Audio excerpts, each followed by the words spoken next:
Welcome back, Cyber Explorers. It's Alfie, and in this video we'll explore together with this step-by-step guide how to merge different Windows editions into a single install.wim file. So without further ado, let's get right into it.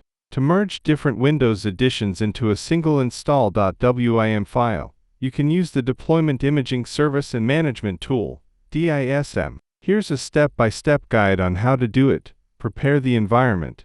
Create a working directory. For example, create a WIM folder inside the C drive. Copy the Windows editions needed. For example, Home 11 install.wim and Pro 11 install.wim files to this directory. Our videos on how to check the edition, version and build number of Windows ISO, how to extract a specific Windows edition from an install.esd file or install.wim file, how to convert a Windows install.esd to an install.wim, and how to convert a Windows install.wim to an install.esd might help you. The links are in the description below. Merge images one at a time.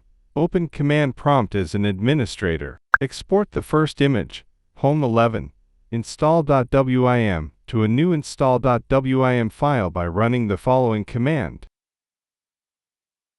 Export the second image, Pro 11 install.wim, to the same install.wim file by running the following command.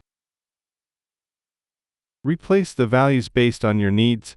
Source image file, path to the install.wim file. Source index, index number of the edition you want to extract. Destination image file, path where you want to save the install.wim file. Compress max, compress the install.wim file to the maximum level. Check integrity, ensures the integrity of the images. Verify the combined WIM file.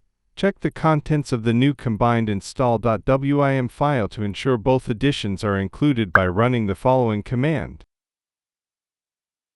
Replace CWIM combined install.wim with the path to your combined install.wim file. Note: if you want to use the combined install.wim directly, copy and paste it into the sources folder inside the Windows installation media. Then delete the original install.esd or install.wim file. Don't forget to rename the extracted combined install.wim file to install.wim. And that's it for today. If you found this video helpful, please give it a thumbs up, consider subscribing, and don't forget to activate the notification bell so you won't miss out on any new uploads. Thank you for watching. Until next time, see you later.